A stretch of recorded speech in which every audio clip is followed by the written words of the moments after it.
Welcome to today's live session on hybrid working, what your teams need to do to boost performance and well-being going forwards. I'll introduce the panel in a moment's time, but just before we do that, if you could say a quick hello and where you're joining from, that would be excellent to get the chat popping off and getting that engagement early on.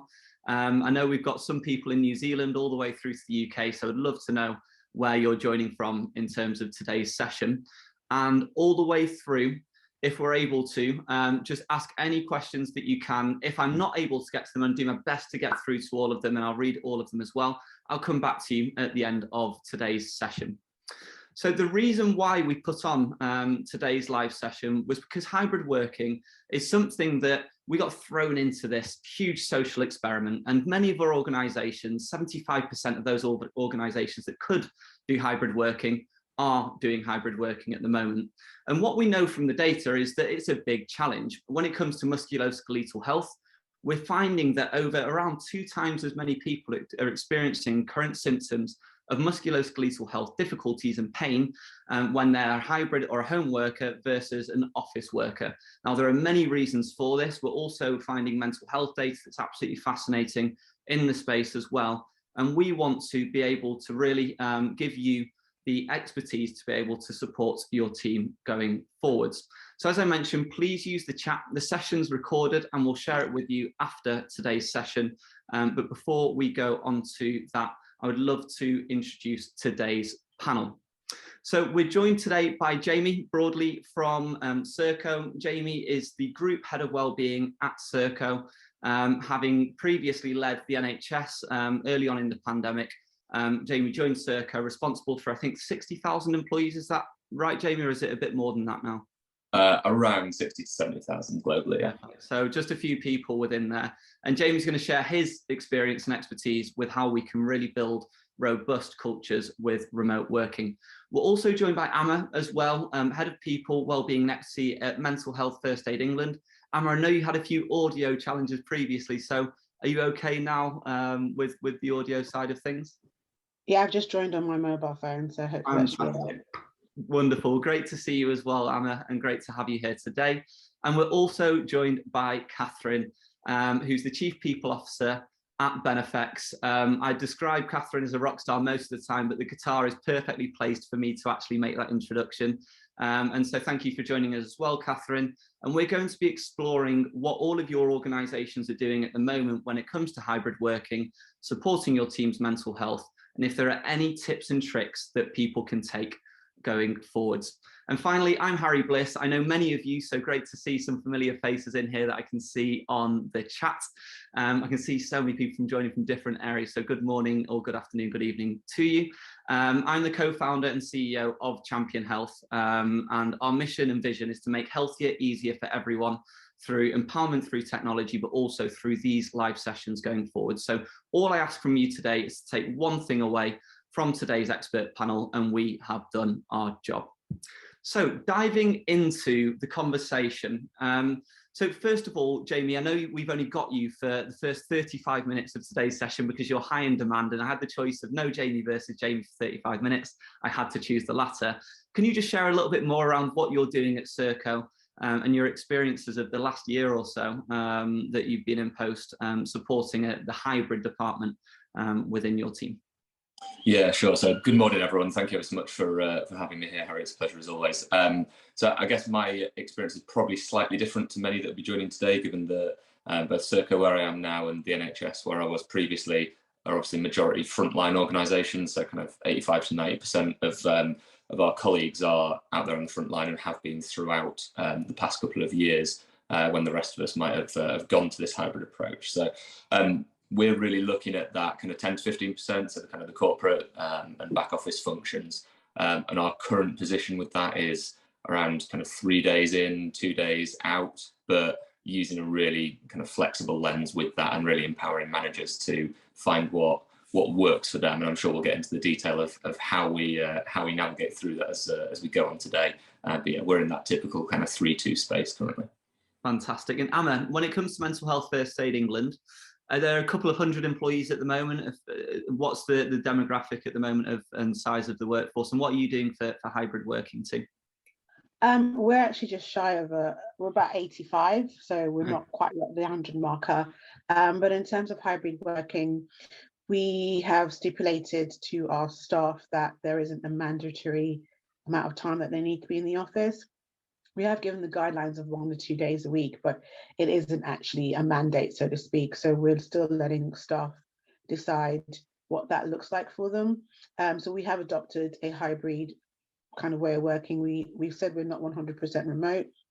We do come together for all our full team meetings, but then we leave it up to the teams and kind of collaborative project works to figure out how they come together to connect. But our main anchor day is our full team meeting, which is our like all hands, where everyone comes into the office and we do different activities. But the key thing around us saying that people come into the office is not to come into the office for meeting's sake, but to actually utilize the office to collaborate and connect. Because if you want to have meetings, you can have that on Zoom. So it's actually how you utilize the office space better. And regular wellbeing check-ins is what we always do as well. Amazing. There are two themes that I'd really like to pick your brain on further, Emma, in terms of those check-ins, but also we don't go into the office just to sit on Zoom all of the time. I've heard employees saying that recently, and that's something that I'd love to discuss going forwards. And finally, Catherine, I know Benefex really well, formal partner of theirs. I know all of the incredible stuff you're doing. Can you just share, again, with our audience a little bit about Benefex and what you're doing when it comes to hybrid working? Yeah, absolutely, Aaron. And again, as I said, thanks so much for having me on this morning. So Benefex online employee experience platform, founded back in 2003, growing rapidly, and we cover a number of different areas in the employee experience sphere. I don't know if now's the time to confess I hate the phrase hybrid working, and we'll come on to what I think later, I'm sure, in today's webinar. But leaving that aside, I guess pre-pandemic, we kind of had a bit of a hybrid model. I would say the majority of our people were office-based in Southampton, but we've always had this very strong view that we should ensure flexibility is available to absolutely everybody in our organisation, because I think that's what ensures a diverse and a representative workforce. So it actually made it easier when the pandemic hit for us to make that transition to everybody working remotely, because we were already set up in such a way that empowered our people to have the right tools in place. I think now the pandemic, I'm not going to say the pandemic's over, because I probably have a different view from our government as to whether the pandemic's over, but certainly we're learning to live with COVID and what this world going forward starts to look like. And I think, therefore, we're now starting to see very, very different views, because everybody's got this very different personal risk spectrum, right? And this is something that's becoming more and more apparent to me as we sort of come through to the other side. So we've got some people who are, have been back in the offices from the moment we first opened them. We've got some people who were always home workers and continue to be home workers. We've got some people who are very, very nervous. And I have said throughout this, and I maintain, it's taken us 2 years to get to where we are now. I think for most businesses, certainly for Benefex, I think it will be another 2 years before we truly know what hybrid looks like, and certainly how we make hybrid work for us. And a common theme that I think has come through all three of you is around flexibility. How important is flexibility, and what does that really mean for you, Jamie, at Serco going forwards, and empowering line managers first of all, but also the people to make their decisions of when they work, when they want to work? What's the take in such a large organisation?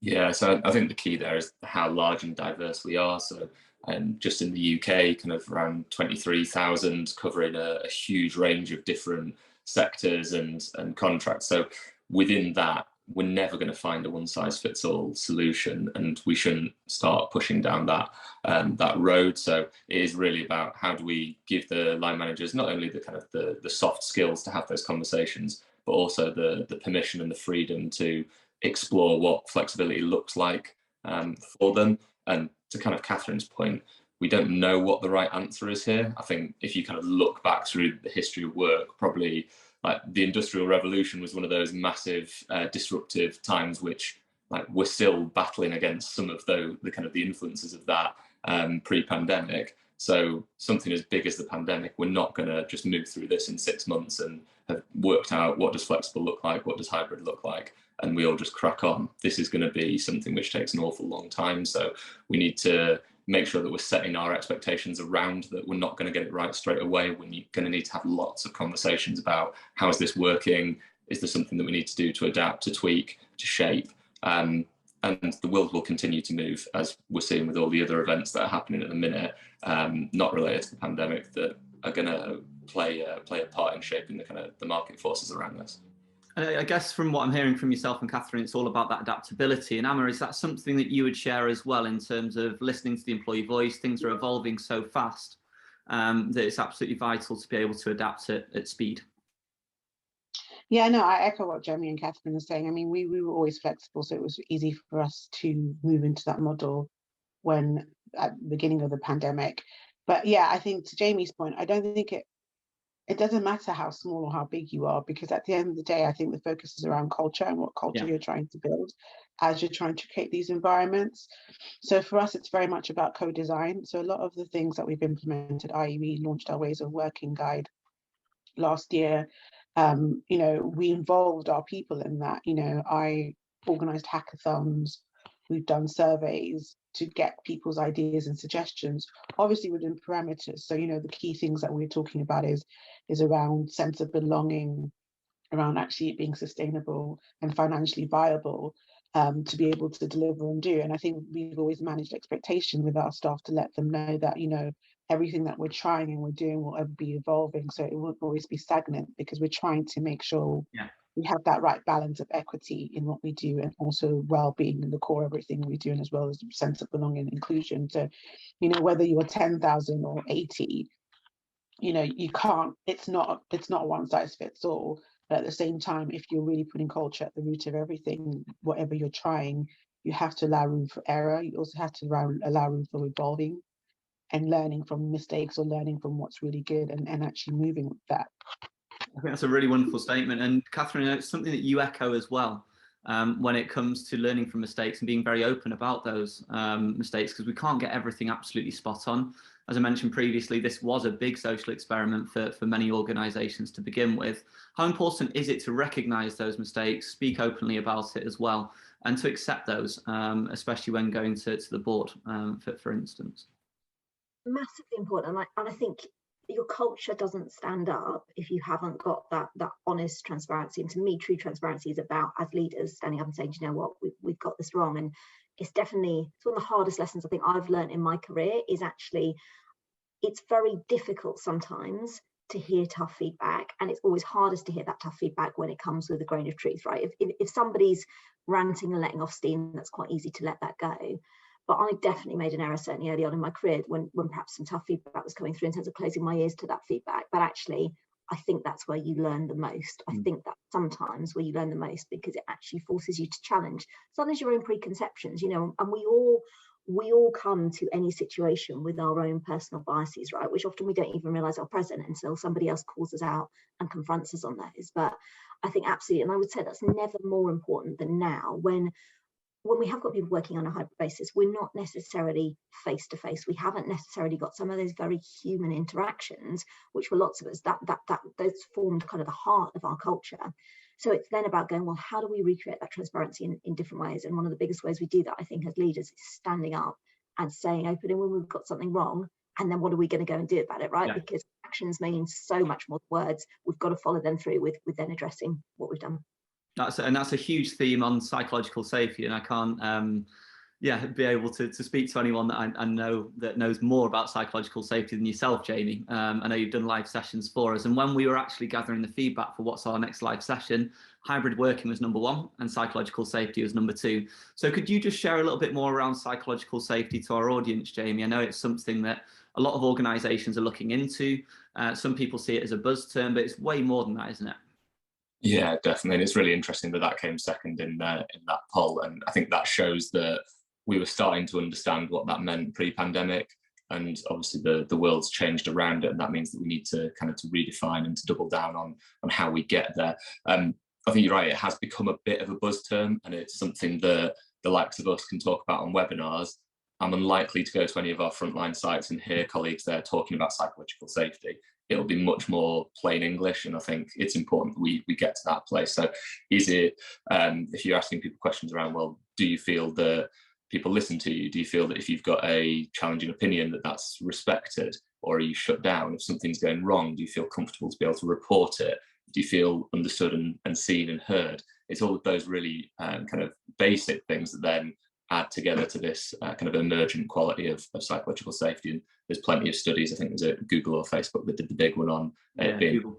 One driver of performance. So that's something that, as we've moved into this hybrid world, the ways in which we achieve that have started to change, and it's something that we have to, especially when we're operating part virtually, we have to go at that in a different way. And I know Alma mentioned kind of the check-ins earlier. That's my standard. I get 5p every time I mention that on a webinar, but that's one of the really easy, simple ways of being able to start generating some of those honest, vulnerable discussions, which set the foundation for psychological safety, I think.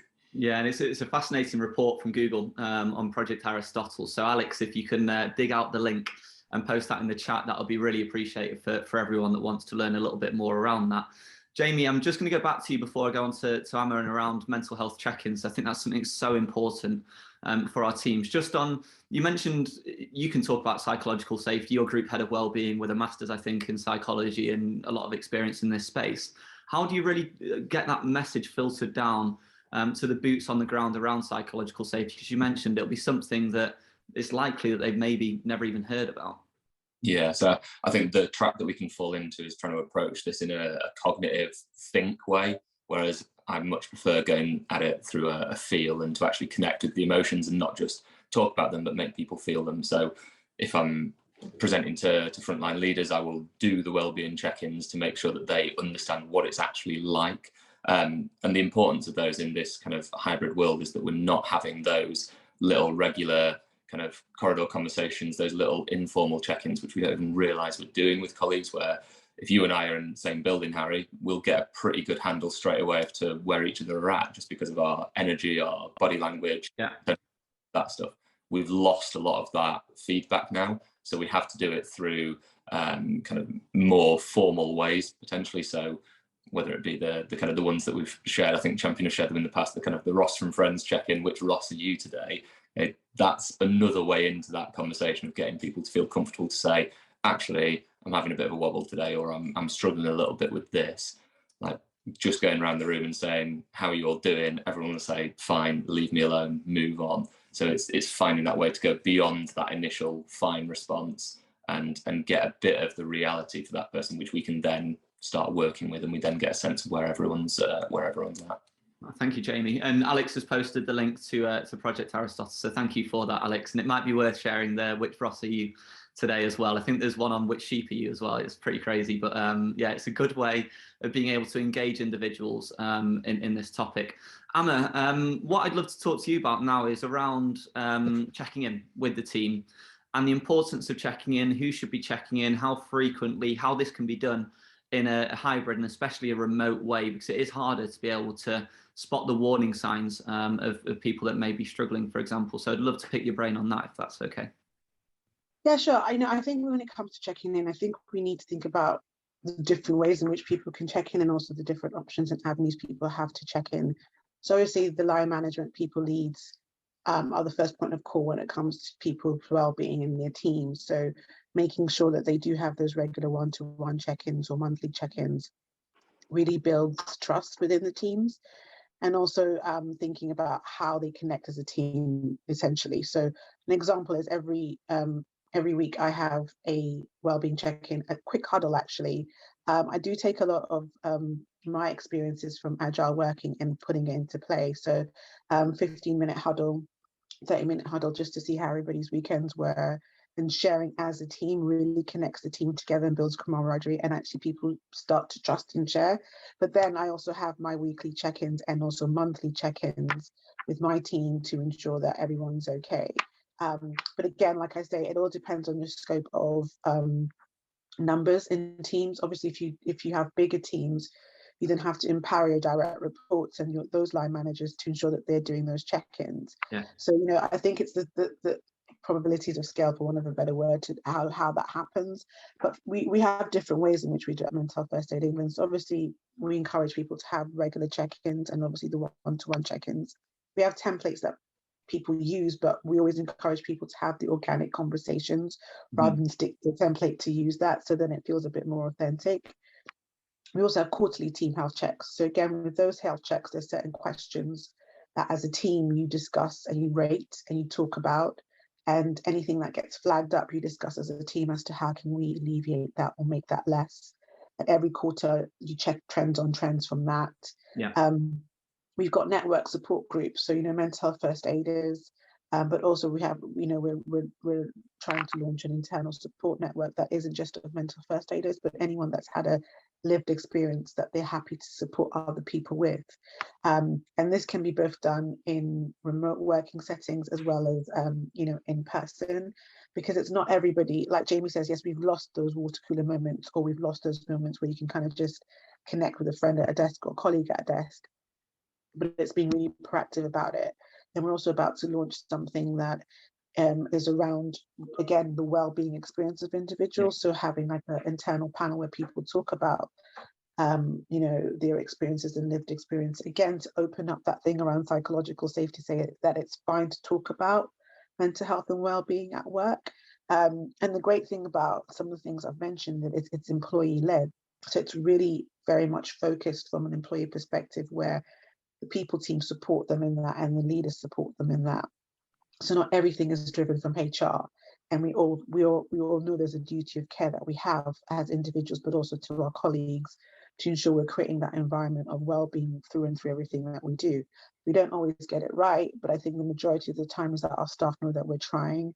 And even with just recently with our Great Places to Work, where we were listed as one of the best workplaces for well-being, what really came across from our results were that we were a caring organisation, that staff knew that we cared about their well-being. And it's through all the different avenues and different ways that we've tried to approach how people can connect. But the key thing is about being proactive about it and being authentic, but also giving people this space so that they know when they can and how they can reach someone if they need to talk to them. And I think that's such an important theme of the authenticity, and that people care for each other. Catherine, I'd love to move on to yourself. And actually, Isabel, I've just seen your comment as well in terms of, could you share more on the team check-in, please? We'll be able to definitely share more with you after today's session. Amma, I don't know if it's freely available in terms of the templates that you mentioned, but I also, just on that topic, love that you utilize templates, but they're not gospel, because then it just seems robotic. It doesn't seem human. And that's the most important thing, that when I struggled with my mental health 8 years ago, it was my tutor at university that was just human with it, and he just cared. And I could just tell that from his voice. You can't always get that from a template. So I really echo everything that you've just said there, Amma. Catherine, one thing I really want to talk to you about is the importance of marrying up communications with then the actions that happen. Because often we see organisations say, our people are our most important asset, and then they cut the people off immediately when they can, and they make decisions which don't necessarily factor them in. One thing I've seen from Benefex internally is that you're really consistent with your communications and then your actions following it. Can you just share a little bit more about how you go about that, and also the importance of a CEO such as Matt that's engaged with this topic and with your people? Yeah, definitely. And I think, communications has been such a hot topic for us throughout the pandemic, as I'm sure it has for every organisation. So transparency, I'll come back to that again. I think that's so key culturally when it comes to how you make hybrid work and also how you support your employees' well-being. But I think we sought to get very quickly, as the pandemic kicked off, into an even more regular cadence. We already had a regular cadence of communications within the organisation. So every month we'd gather our people together, or we'd stream it remotely to those who weren't working from the office. And Matt, myself and other members of the board would stand up and just kind of give a bit of a warts and all view of where you are, right? I think it's really important for organisations to deliver honest, transparent messages rather than the messages they think people want to hear, because we all employ really bright, clever, switched on people. People aren't stupid. They know when you're trying to sort of put something, a veneer over sort of the reality. So we always had those in place. I think when the pandemic kicked off, there was so much information to cascade almost continually. So we switched very quickly to a weekly cadence, which, those sessions would be run by myself and Matt with relevant members of the board as needed. And I think what that did was it connected people in a way that, you can send stuff out via email, you can use communications tools, but there's something about that face-to-face, and it's not quite the same as face-to-face, because, still now I struggle even on this webinar, not being able to sort of get audience reaction and interact with you, all that's hard.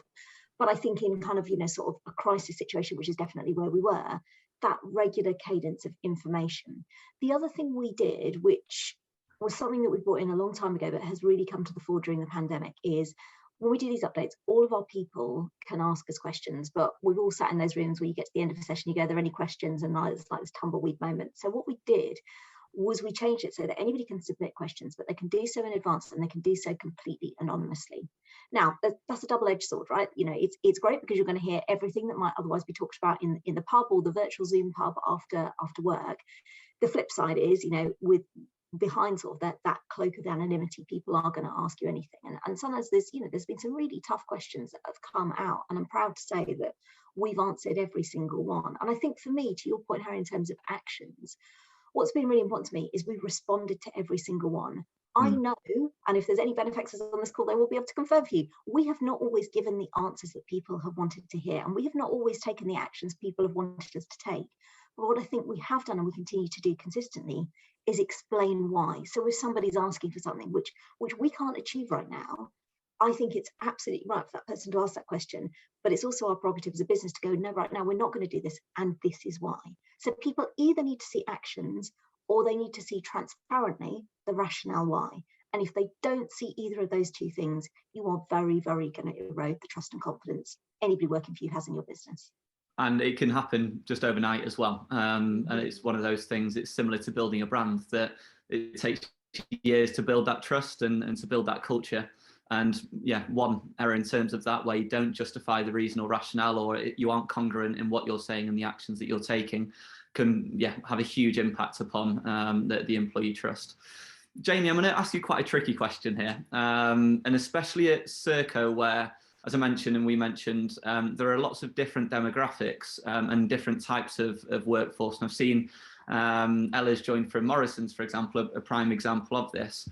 And there could be potentially an us versus them culture that could develop. That could have happened from politics previously. It could be furloughed versus non-furloughed. It could be home worker versus someone that's out on the road, for example. How do you go about managing that? It's such a tricky question, but I'm just fascinated to see how you've gone about managing those relations within specific departments throughout the organisation. Yeah, it would be tradition for you to ask me a tricky question on these, so thank you for that. And I think the honest answer is to Catherine's previous point, is that we've not got the definitive answer on that. We're still working through that. Yeah. Certainly in organisations like ours, where, as I mentioned earlier, we've got that mix between frontline and non-frontline, and the art of the possible for each of those groups is very, very different. I think one of the dangers there is that the non-frontline kind of feel either a guilt because they're doing things differently to how our frontline staff are, or we don't put things in place which would be beneficial because we think, well, that won't be available. And that's a real challenge between the two. I think the other thing to bring there is that generally frontline staff get paid for every hour that they work, and corporate staff tend not to, and we all know the challenges around kind of boundaries in a hybrid working space. So I think kind of layering on what Catherine was describing there, is it's all around like naming our intent. What are we actually trying to achieve here? And if we can define a really clear goal, something that we're all working towards, then individual teams and managers will be able to find different routes for their people to that goal. And people may not agree with that specific route, but they understand why that's the direction we've taken, and they can get on board with the general direction, even if the route isn't particularly right for them. So I think just being really clear, really honest and transparent about, this is where we're going, this is why we've decided on this, and then being open for feedback and challenge around that. Fantastic. Jamie, I know you've got another live session that you're jumping onto that we mentioned previously. So just wanted to say a massive thank you for joining us. I know how busy you are. Someone said to us last week, how are you still making these free of charge? And the reason is because of the likes of Amma, Catherine and Jamie giving up their time. So I'll make sure that, we get a big thank you and something sent through to you. But yeah, thank you for your time today. Enjoy your next live session. I hope it goes as well as this one. Really appreciate the invite. Great to see everyone, and I will be tuning into the recording to learn from everyone else on this. So thanks ever so much. Enjoy the rest of it. Thank you, Jamie. Amma, one thing I would love to discuss with you is role modelling behaviours. And I know, Simon, your CEO, one of the best examples of this. How important is role modelling is the first question. And the second question is it harder to role model healthy behaviours in a remote hybrid workforce than when you can see people in the flesh within your office and their actions when they leave the office, when they come into the office, for example, and all of the actions that they take? I would love to get your thoughts on that, if that's okay. Yeah, no, sure. Yeah, I mean, Simon's great. And I also think our leadership is equally as great as well. And I think that makes it quite effortless sometimes to do stuff. I do think role modeling is important, but I also think we have to be real with it. It's whether it, I do think it's slightly difficult when you're having to do with hybrid, or especially if you're fully 100 remote working, because the question then becomes, how do you again authenticate the human connections in a different way? But then rather than actually be defeatist about it, is actually pulling yourself out and just actually being bold enough to change your traits as a leader, or traits as a people leader, whatever it is. You're going to have to change, and sometimes change doesn't come easy, and sometimes people aren't comfortable with that, but that's how you grow. And I think just thinking about my position and being a leader in my organization, and especially with my department and my team, what I role model ultimately becomes what they see and hear.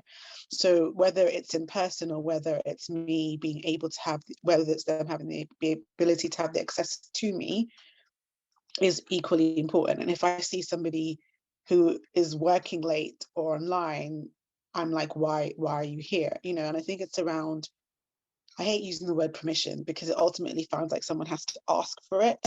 But I think when you're role modeling, it's thinking about, well, actually, what are the traits and the healthy traits that need to be seen?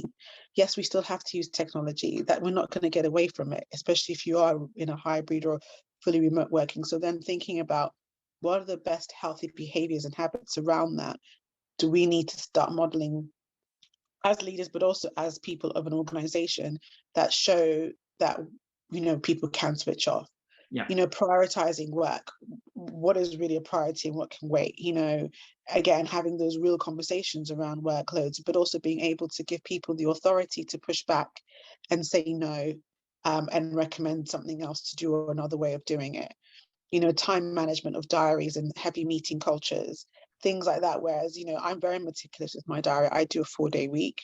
And on Thursday, I have no meetings in my diary, and I don't apologize for it unless it's urgent or important, because I know if I don't have that time to be able to do the work I'm supposed to implement, it's not going to happen. So I think, what our leadership team do quite well in, and still obviously there's always room for improvement, is around how we authenticate and live in real time, whether it's in person or whether it's remote. And I do believe it's again not a one size fits all. I think it's also being honest when you're struggling to find that role model or find that time, and having that balance, and also just being honest with your story.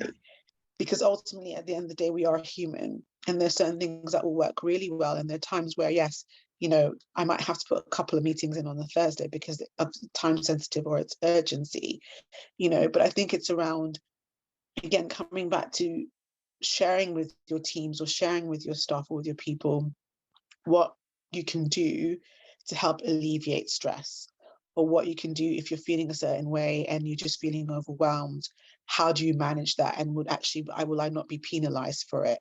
And that comes through the way we model and how we work.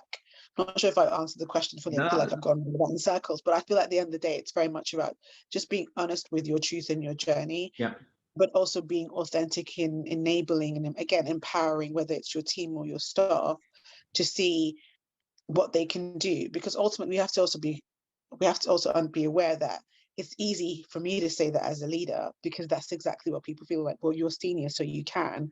So again, how do you empower people to feel, well, it's not just about seniority, it's about the open discussion.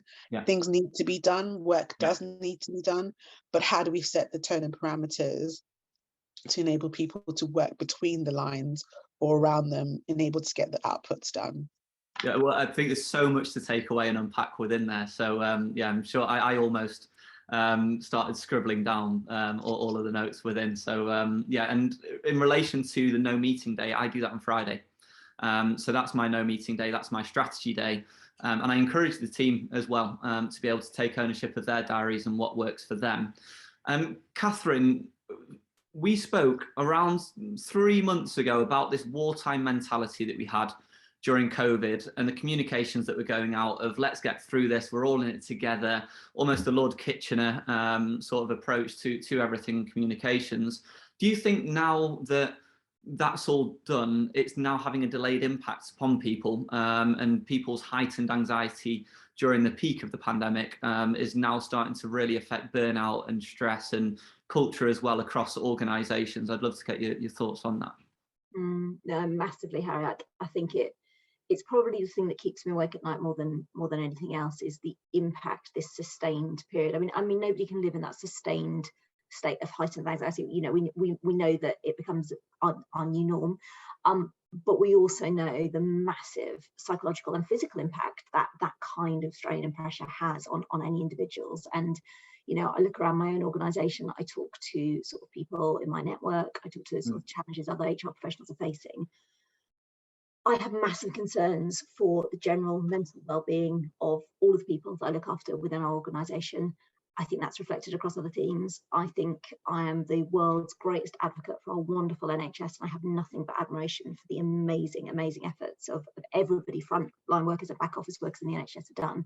But there can be no disputing the fact that our NHS is massively underfunded, and mental health services in particular have always been underfunded. But now with this huge backlog of people needing support, I speak to people every single day who are coming to their employers and saying, help me.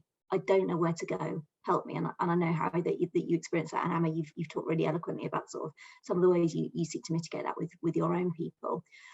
I think what's really, really key therefore is how do we support this going forward? And I also do just kind of want to give a shout out. You know, I've considered it an enormous privilege, consider it still to be an enormous privilege working in the role that I do in HR through this what's been a very human crisis. But the impact on HR teams has been absolutely astronomical, because they've found themselves, and it has been a privilege truly to be kind of front and centre in this crisis, the organisation coming to you and saying, what do we do? How do we manage our people through a pandemic? But there's no guidance to go to. This is how we did it in the last pandemic.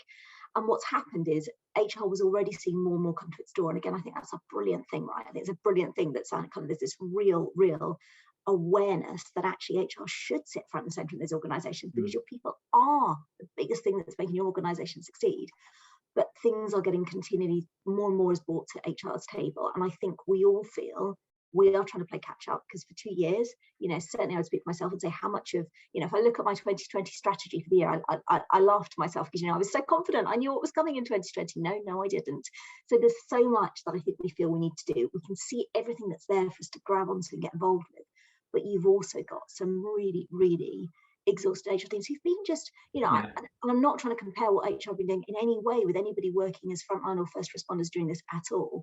But I think one of the things that we've seen with hybrid working is suddenly HR, we found ourselves front and centre in people's home lives as well. And for lots of people, home is not a safe space. Home is a place where there's some really, really tough things going on. And I think, you know, certainly for myself and my team, we've seen that more than ever during the pandemic. So I think for me, it's how do we go forward now? We're out the initial stage of the crisis.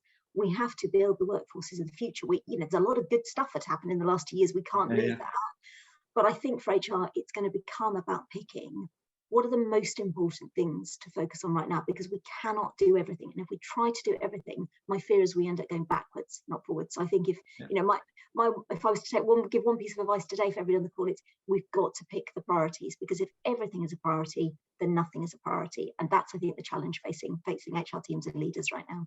Absolutely. Can I just quickly jump in with, because everything you said to me resonates, Catherine, and I think that what we need to understand is that with HR or people teams, whatever you call your people team is that, you know, sometimes people forget that we bear the brunt of everybody's health and well-being, and everything else included that, because everybody looks to us, and rightfully so. We are, for want of a better word, the custodians, and we should be one setting the tone of how some of our leaders should be leading and how the culture should be. We can't do it on our own. You know, it's really important that I feel that, you know, leaders, and also this is where the thing about empowering people and workforce comes into play, because, you know, I'm sure some of you have heard of compassionate fatigue, and HR going through that a lot, because during the pandemic, we literally we had to do things differently.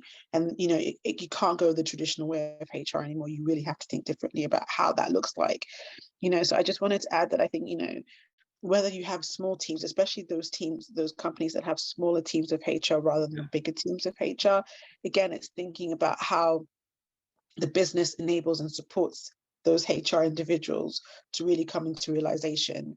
And it does come by prioritizing, but also understanding that, you know, we're the ones that people come to if they trust us. And I do believe for our organization, we are trusted in the organization. So we do get a lot of people coming to us about well-being and inclusion and things like that. So we have to take in and soak in that brunt and be able to help and support people. So again, it's around that core factor of thinking about well-being and inclusion in everything that you do, but making sure that your priorities are key priorities that enable you to deliver, but also enable you to pivot when you need to. Because what the pandemic has taught us is you can't be stagnant and choose one thing and stay with it. You literally have to try and be able to pivot and bring people along that change journey, and realize that some people adopt to it quicker than others. Yeah. So how do you make sure that you're supporting the different groups to come along that journey and understand that, you know, there might be different pit stops, as I like to call it, at different perspectives and different stages. So you have to enable that more patience, but also that room for growth, for people to be able to really think about it. And performance will be seen different.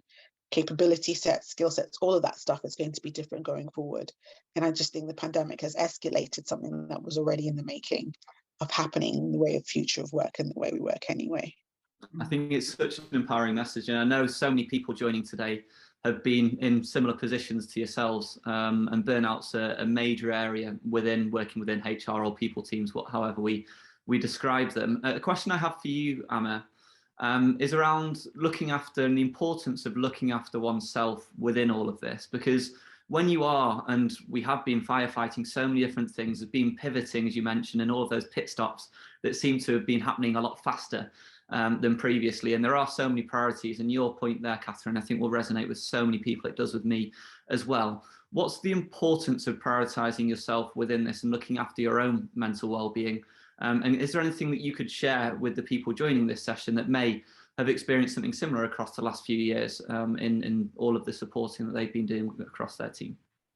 Absolutely, and I think it's really important. We always go for, and I'm sure you probably have heard this before, you can't pour from an empty cup. And I was on Instagram the other day, and I think I reposted this because it resonated so well, where someone said, if you don't listen to your body, it will tell you when to stop. And by that time, it's too late. And I think so it's really important to think about what wellness means to you and self-care. And I still think you can do both but still being selfless, because what's been really interesting in some of the stories I've seen in the last 2 years about, well, self-care, it's definitely come from a, for want of a better word, selfish perspective, which actually is quite needed. But ultimately, at the end of the day, we still have to support and help each other. But you can't do that until you look at yourself first. Yeah. And I think there has to be a lot of home truths about what that really means to you as an individual, and what when you need to take the time out and say, look, I'm not coping, or I'm too tired, or I just can't do this right now, and be able to have that time off. You know, we do advocate taking time off in our workplace, and actually people using their holidays and annual leave, because it's really important to rest and recuperate. We have 2 wellbeing weeks every year where we shut down the office to enable people to actually just relax all at the same time and not have to worry about coming back to work to kind of, you know, at different times. Because even when you go on annual leave, we all have it the night before, we're thinking, oh my God, how many emails do I have? Yeah. All the stuff on the other, we don't really switch off. Yeah. So, you know, I think when it comes to well-being, it's just really being honest with yourself as to, what do I need to take care of myself? Who do I need to surround myself with in terms of my support networks and the people I have in my life? Really be. You've just frozen, Amma, at the moment. You know, my husband's a great advocate. He does tell me where it's like, yeah, stop now, because you know, sometimes I don't want to listen to what he has to say, but he's absolutely true. He anyone else. So and support networks that enable you to be who you are, but also really just digging deep in terms of your sense of healing and sense of self, of what really works for you. And again, exploring and changing different things, because not everything will always work the same time round, you know, whether it's physical health or mental health or self-care. So yeah, without me waffling, because I feel like I'm waffling in that route, but I think it's having those honest conversations with yourself, really being at one with yourself to know that actually, you know, when to have those stop checks, those times off, those detox. I mean, you know, there's times where on my, for example, weekends, my phone could be somewhere else for the whole day and I'm not checking it because I really don't need to. You know, so it's putting in those interventions in play where, you know, you're just making sure you're putting those safety nets just to give you some time off. And I think that's such an important theme, Amma. I got the general elements that just broke up a couple of times within there, but I think for so often we do look at the people around us in HR and often don't look inwardly enough. And I think it is such an important point that you make. We've had a few comments within, and so Mari's just mentioned we need to see senior role models taking this time to make it permissible within here and giving that permission for individuals. Your point on permission as well, Amma, I think so important. That it is a bit of an odd one that we shouldn't need to seek permission necessarily or ask for permission, but it does give permission when we see role models within our organisations, and that's what a lot of us are, no matter what our position is as well. And Felicity is agreeing with Amma and Catherine, as am I, and I've got neck pain from nodding my head throughout as well. And I'm agreeing with everything, and I've got a pretty special seat here today. We've got 5 minutes left, so what I wanted to do is just to see if there's any questions or comments from yourself in the audience, because we've got 2 experts within here. We've got 5 or so minutes to be able to answer anything else. So if there are any other comments, whether it's love the messaging around certain things or whether there are any questions that we can answer, we'll dive straight into them. I'm going to ask somewhat of an ironic question to Catherine now around video calls. And as we're on a video call, it just seemed really apt as well. What are your thoughts on video call fatigue? It's something that Benefex has a large customer success function and sales team that are on video calls often. You've got a big product development team as well that will be having a lot of video calls. How do you go about managing that video call fatigue? Is there specific things that you recommend, or is it very much open and flexible to the way that individuals want to manage how they do their meetings? It's definitely very real. I think if you ask anyone at Benefex, it's definitely very real. You know, we said very much at the start of the pandemic, we want to ensure we keep that face-to-face contact. So let's have cameras on, let's keep that. And I think that's been great and really important. But the flip side is you're always on, and for lots of us who go back-to-back meetings all day, I sit in this chair all day and I stare at the screen all day, and that's not healthy. So, you know, I think it's about asking yourself always, what's the purpose of this interaction? I think we'll see this much more, and Amma, you touched on this earlier in terms of why are you going into the office? Similarly, why are you doing a video call? Why is it a video call and not a phone call? Matt and I recently started just phoning each other old-fashioned on the phone, not on video calls. Just like, I'm like, God, the novelty of an old-fashioned phone call. You can get up, you can walk. If it's nice, you can stand outside. You know, that makes huge. So I think it comes back to, what's the purpose of this interaction? What do you need to get from it? I think video calls work really well for the transactional stuff that needs to be face-to-face. I think old-fashioned phone calls work great for sometimes, you know, just a one-to-one conversation. And then I think where it's about collaboration work, where you can bringing people together, that often gets you the best outcomes. But like I say, we're still on the journey with this pandemic, and I would urge everybody to remember people have got very different personal risk profiles. So for the minute, it probably is some kind of hybrid setup to achieve those aims. Fantastic. And Amma, we've got a few questions that have come through. Again, if I don't get to those individual ones, then we'll make sure that we come back to you afterwards. But from Claire, she's mentioned, how do you influence your senior leaders to engage in wellbeing if they are not there yet? It's a tricky question because I know both of your CEOs are just super engaged with wellbeing from the outset, so that you've not even had to convince them one bit. But hypothetically, let's take Simon out of the scenario and Matt out of the scenario. What would you recommend to Claire and her team to be able to engage senior leadership? The first thing that came into my mind was tell him as it is, but then I thought that's not going to help. And I have worked in other organizations where I don't have Simons around, so I've had to do things differently. And I think to answer that question is influence via their peers. So finding the right advocates within that can influence them, because it's not always that they will want to hear from you, or they will probably challenge you. But I think also, if you're in that role, to be brave enough to challenge back. And I think where you have opportunities to showcase data, to showcase testimonials, to showcase different things that actually bring what you're trying to show into life. Yeah. You know, I do think data has a great way of telling the journey and telling the story on its own, even though people might be distracted by it or want to challenge it. But a combination of that, and also just using their peer group, because ultimately, if you can't get to certain leaders or one type of leader, they still have their peer groups, which they have regular conversations and meetings with. So it's finding those ambassadors, those advocates to speak on your behalf and to also challenge on your behalf, and making sure you've got a voice in the exec and that leadership team that can speak for you very well, that they will be able to influence. And also, I think it's about how you become that trusted advisor.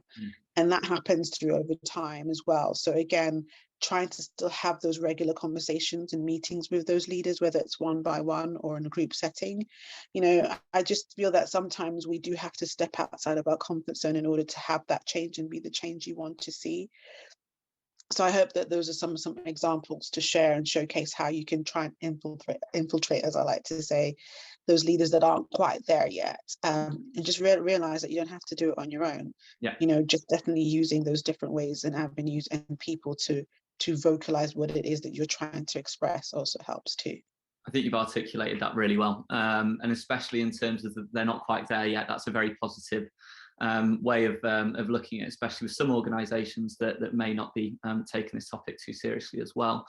Catherine, I'd love to ask you a question from Julia, and hello Julia as well. It's great to see you on today's session. Do you think hybrid working makes it harder to spot if a staff member is struggling with their mental health? And is there anything that you're encouraging across your team to be able to spot those warning signs better, especially within the remote side of things? Definitely, and I think it links to one of the other questions we've had in terms of actually how can you focus measuring on outcomes and outputs. I think what the pandemic's done and remote working has done is it shifted us from being able to manage people quite passively to needing to manage very, very actively. And Emma's given some great tips on how people can do that. But, you know, I think one of the big eye-openers for a lot of organisations is that actually the quality of people management within their business was not as strong as they hoped it was, because a lot of those managers were managing through presenteeism. If they could see people in the office, they trusted that they were working, they could kind of see they're okay. People management has become something that you need to take a far more active approach now. That takes time, and I think it's something that organisations are going to take some time to adjust to, which is people management is no longer a side of desk piece. It's no longer a quick cursory look, is everybody okay?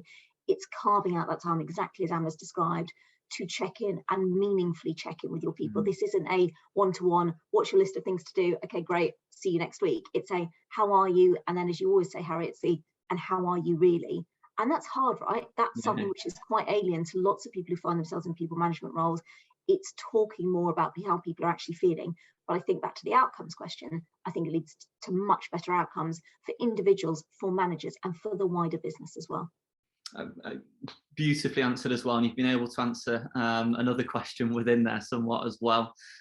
So we are coming to the end of today's session. Chris, Sally Ann and Ryan as well. I think there are a couple more questions. We'll make sure that we come back to you on those. So thank you for asking those questions. And really, I'm in a very privileged position here, being able to ask these questions and to listen to the both of you and Jamie that was with us earlier on. I think for so many people, I've just dropped my pen there as well. For so many people, if I did jump, for so many people, we know that hybrid working is something that's very new, and there's a lot of change going on within our organisations. But I think the one thing that I said today is, if you can take one thing away, we've done our job. And I think there are many more things that I'm personally taking away from today, and I'm sure you will be as well. Please complete the feedback as well, because we listen to that. I read every single piece of feedback, the good, the bad, and the ugly as well. And so please give us that feedback on what you would like to see in the future sessions. But we've been extremely fortunate to have Jamie, Catherine, and Amma today. I know how busy they all are. We'll send an extra special something to say thank you, because I know you've given up your time today to be able to just share your experience, your knowledge, and your energy with everyone. So what a great start to our Tuesday. I hope that everyone has been able to take things away from today's session, and so we can build healthier, happier, and higher performing organisations going forwards. Take care all, and I'll see you on the next live session. And thank you, Catherine and Amma, as well. Thank you for having us. It's been a pleasure being on this panel. Have a lovely day, everyone. Thank you, Emma. Take care of Thank you, yourselves. Catherine.